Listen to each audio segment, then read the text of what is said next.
There's a moment when you're back in your childhood home, or just looking at an old photo, and something inside you tightens in a way you can't fully explain. The room smells familiar, the sounds are the same. Maybe a TV in the background, dishes, footsteps, but your body doesn't relax. Your jaw gets a little tight, your shoulders lift toward your ears. You hear a parent's voice in the next room and your stomach does a small flip, even if nothing bad is happening right now. On the surface, you're an adult just visiting or remembering. Inside, a younger part of you is suddenly very awake. Maybe it shows up in a smaller scene.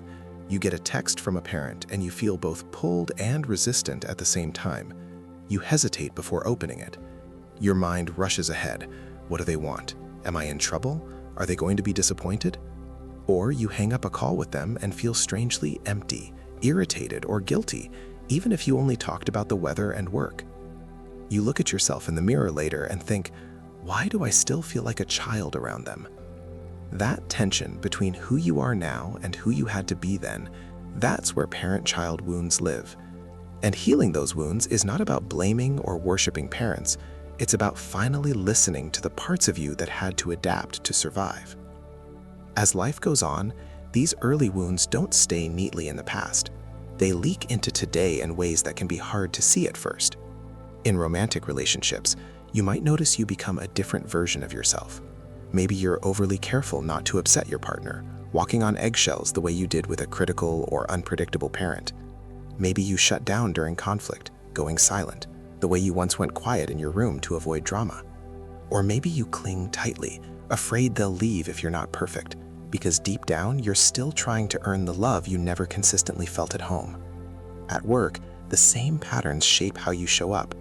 If you grew up with a parent who only praised you when you were achieving, you might overwork, saying yes to everything, terrified of disappointing a boss or coworker. Criticism, even gentle, might feel like a huge threat, not just feedback. On the outside, you're a high performer. On the inside, you're a child trying not to be scolded. In your current family life, as a partner, a sibling, maybe even as a parent, these wounds can play out as overreacting to small things. A partner coming home late might feel like abandonment. A child's tantrum might trigger intense anger or helplessness because it reminds you of emotions that were never allowed in your childhood. You may hear your own parents' words come out of your mouth and feel a flash of shame. I promised I'd never say that. And when you're alone, the parent-child wounds often speak the loudest. In your inner dialogue, you might still hear their voices. You're too sensitive, you're lazy, you're selfish, you're only lovable when you're useful. You might carry a constant sense of not being enough or being too much without clearly knowing why. You might wonder, why does a simple comment from my mom or dad ruin my whole day? Or why do I still feel like a kid when I'm around them, no matter how old I am? To understand this, it helps to look at where these wounds usually begin. A girl grows up in a house where feelings are inconvenient. When she cries, she's told, "Stop it, you're making a scene." When she's excited, she's told, "Calm down, you're too much." When she's scared, she hears, "There's nothing to be afraid of, don't be silly." She learns quickly that certain parts of her are welcome and others are not. So she starts editing herself. She becomes the good girl, the helper, the one who listens more than she speaks. She learns that love comes when she's easy, quiet, and useful. As an adult, the same girl might struggle to say no. She might become the emotional caretaker in every relationship, afraid that if she has needs of her own, people will leave. She might feel guilty resting, guilty saying how she really feels, guilty setting boundaries. Deep inside, the child who learned, "My needs are a problem," still runs the show. A boy grows up in a home where vulnerability is seen as weakness. Maybe his father mocks him for crying. Maybe his mother is overwhelmed and says, "Don't start, I can't handle this." Maybe he's praised for being strong when he shuts down, being told, "I'm so proud of how mature you are." He gets attention for solving problems, not for sharing feelings. So he starts to lock his emotions in a private room inside himself. As an adult, he might have trouble naming what he feels at all. Anger is easier than sadness. Numbness is easier than fear. He might struggle with intimacy, not because he doesn't care, but because he never learned how to be emotionally held. Relationships may feel like tests he's always failing. The wounded boy inside him learned, if you show too much, you'll be shamed or ignored. So he keeps his heart behind a thick wall. Some children grow up in homes with obvious chaos, addiction, violence, constant instability. Others grow up in homes that look fine from the outside, but are emotionally neglectful. Food on the table, a roof overhead, good schools, but very little warmth, curiosity, or attunement. These kids learn to become independent early. "I'll handle it myself" becomes their quiet survival plan. Later, they may be praised for being so strong and low maintenance, but inner closeness feels foreign. Letting someone see their vulnerability can feel more dangerous than staying alone with it. Underneath all of this is a simple but powerful idea: attachment. Attachment is the way your nervous system learned to connect with caregivers. It's how your body learned to answer questions like, is someone there when I'm upset? Is it safe to reach out? Do I have to perform to be loved? Will I be shamed if I'm real? Those early answers don't just vanish with age. They become templates your system uses in adult relationships. If you learned that love was consistent and mostly safe, you might move through the world with a basic sense of security. If you learned that love was conditional, chaotic, or distant, you might carry anxiety, avoidance, or a mix of both into your adult life. Today, parent-child wounds can show up in very specific, everyday ways. At work, you might over-apologize in emails, trying to sound small so no one is upset with you. Take criticism as proof you're a failure. Instead of one piece of feedback, feel intense anger toward authority figures who remind you of controlling parents. Freeze in conflict, saying nothing, then replaying the conversation all night.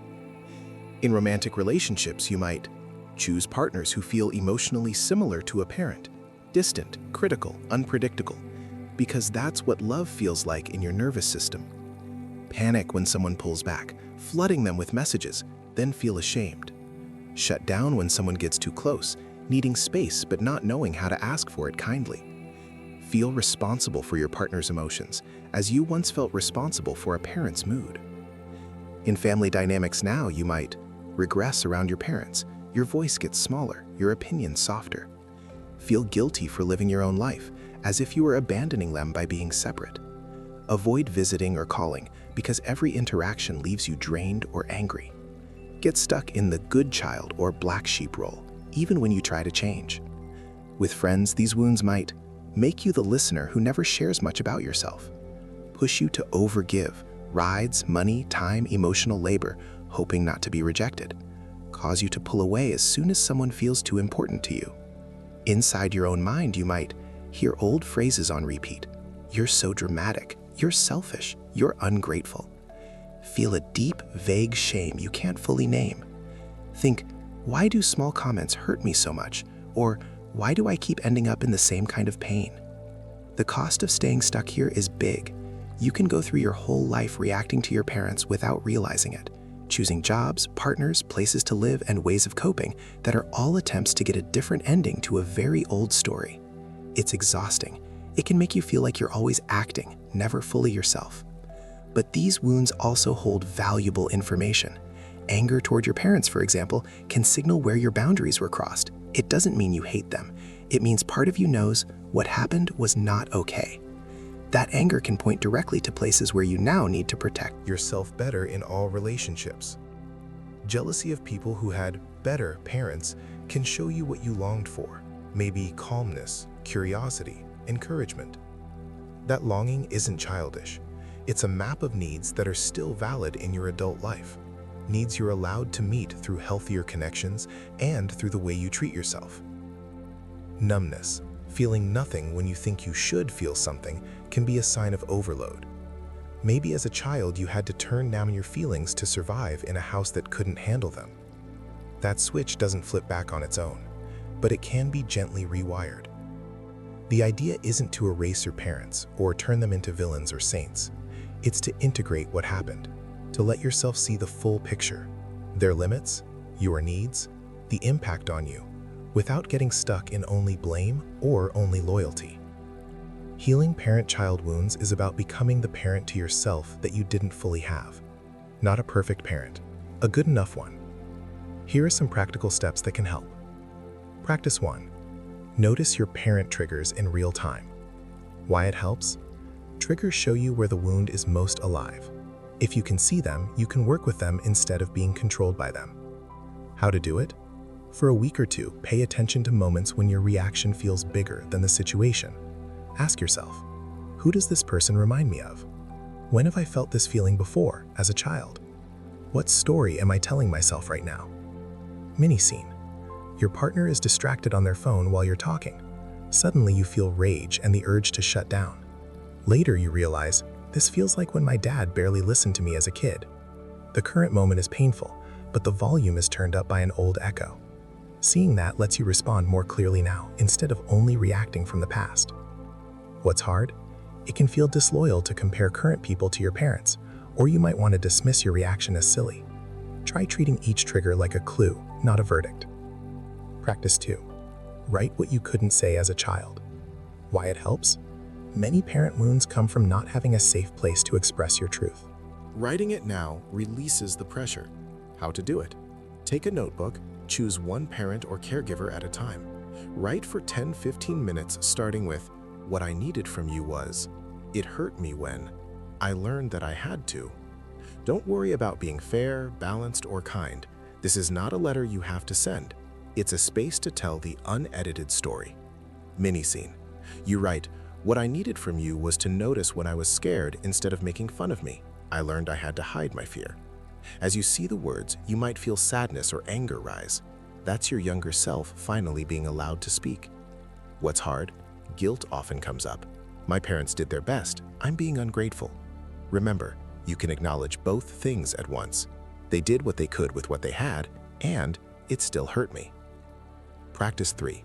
One small boundary with a parent. Why it helps? Boundaries teach your system that you are no longer trapped in the old dynamic. They create real safety in the present. How to do it? Choose a very small, specific boundary. For example, limiting call length. I can talk for 15 minutes today. Topic boundary. I'm not going to discuss my dating life. Time boundary. I can't answer the phone after 9 p.m. Communicate it simply without over-explaining or arguing. Then follow through. Mini scene. Your mom calls late at night. Again, this time you text back, "I'm going to bed now. I'll call you tomorrow." She replies with a slightly guilt-trippy message. Your chest tightens, but you stick to your limit. Over time, your body learns, "I'm allowed to protect my energy now." What's hard? Parents, especially controlling or anxious ones, might push against new boundaries. Expect some discomfort. You're not doing something wrong because someone doesn't like your limit. Practice 4. Short, honest moments with trusted people. Why it helps? Parent wounds heal in relationship, not just in your head. Safe, honest connections now give your system new experiences to learn from. How to do it? Pick 1 or 2 people who feel relatively safe. Friends, partner, therapist. Share something one level deeper than usual, especially about your family story. Examples. I get weirdly anxious when people are mad at me because growing up, anger meant danger. I struggle to ask for help because I was praised for handling everything alone. Mini scene. Over coffee, a friend asks why you always downplay your accomplishments. You say, "Honestly, I grew up feeling like shining too much would upset my parents. I think I still carry that." Your friend says, "That makes sense. You're allowed to be proud here." Your nervous system gets a new, small experience. Honesty doesn't always equal rejection. What's hard? You might feel like you're complaining or living in the past. Keep it contained and specific. You're not dumping your whole biography, just offering a bit more truth. Practice 5. Gentle, distraction-free time with yourself. Why it helps? Many people with parent wounds either overwork and overgive or shut down. Time alone, used kindly, helps you hear your own needs. How to do it? Choose 10 to 20 minutes a few times a week. No phone, no TV. Sit, walk, or lie down. Ask yourself, what am I feeling right now? If there were no one to please, what would I want today? What do I need? Rest, company, silence, movement? Mini scene. You sit with a cup of tea, no screens. At first, your mind races with to-dos and guilt. Then, under that, you notice sadness. I'm tired of always being the strong one. You don't fix it, you just acknowledge it. That act alone is something you might never have received as a child. Simple emotional presence. What's hard? It can feel selfish or pointless, especially if you were taught to always be productive. Remember, you're learning to include yourself in the circle of people you care about. Practice 6. Weekly no to practice disappointing safely. Why it helps? If you grew up parenting your parents, keeping everyone happy, or being the good one, disappointing someone now can feel terrifying. Practicing small no builds tolerance for that feeling. How to do it?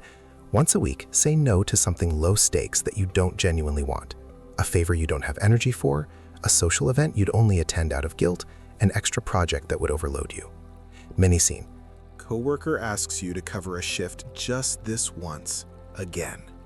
Your old pattern would say yes, then resent them and yourself. This time you say, I can't today, my plate is full. They seem a bit annoyed. You feel a wave of anxiety. I'm in trouble. But nothing explodes. Your nervous system learns that someone being mildly disappointed is survivable. What's hard? The urge to fix or explain yourself. Let the silence stand.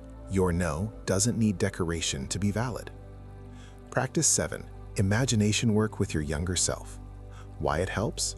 Parent-child wounds live in the body and nervous system, not just ideas. Meeting your younger self directly can be deeply healing. How to do it?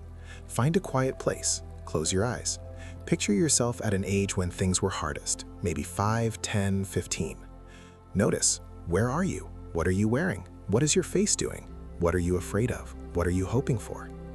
Then imagine your current self entering that scene. Sit beside them.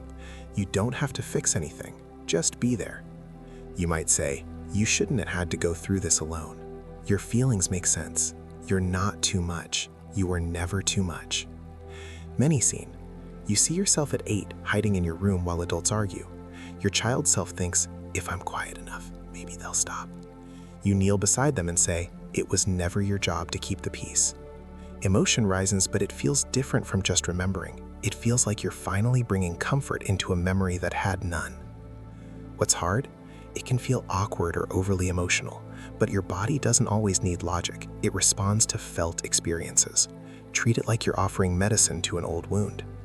With time, if you practice even a few of these, things begin to shift, not perfectly, but noticeably. You might still get thrown off by a parent's comment, but you recover faster. Instead of spiraling for days, you notice, that hit my old not good enough wound, and you use your tools. Journal, talk to a friend, set a boundary. In relationships, you might start choosing differently. You notice the red flags earlier, the partner who talks over your feelings the way a parent did, the boss who pushes your limits and then blames you, the friend who only calls when they need something. Instead of trying to earn their love harder, you may quietly step back. Some relationships, including with your parents, may change shape. You might move from trying to get them to be the parents you always wanted to accepting more realistically what they can and cannot give. That acceptance doesn't mean what happened was okay. It means you're no longer waiting for someone else to rewrite your childhood. You may also feel less afraid of your own story. Talking about your upbringing becomes less like opening a wound and more like describing a map. This is where I come from. This is what shaped me. This is what I'm working on. Shame loosens its grip. Inside, you start to sense a new kind of safety, not because the past changed, but because your relationship to it did. You become someone you can rely on. You show up for yourself in ways no one knew how to show up for you before. Come back just for a moment to that first scene, the old house, the text from a parent, the tightness in your chest. Maybe now you can see a little more of what's happening. It's not just me being dramatic or me being ungrateful. It's a younger part of you feeling the old rules come back. Be small, be pleasing, don't upset anyone. Instead of automatically obeying those rules, you might pause and think, I understand why I feel this way, and I also have more choices now. Parent-child wounds are not a life sentence. They're part of your story, not the whole story. They can be signals showing you where you most need gentleness, boundaries, and new experiences of safety. The work is not about becoming a perfectly healed person who never gets triggered. It's about becoming someone who notices, understands, and responds differently when those old patterns show up. Someone who lives less on autopilot and more from a grounded sense of, I'm allowed to be who I am, even if that doesn't fit who my parents needed me to be. Thank you for staying with this all the way through. If this touched something real for you, you can subscribe for more videos on psychology, inner work, and healing family patterns. And if you feel okay sharing, which part of the parent-child dynamic shows up most in your life now? Romantic relationships, work, family, or the way you talk to yourself? Your answer might help someone else feel a little less alone with their story.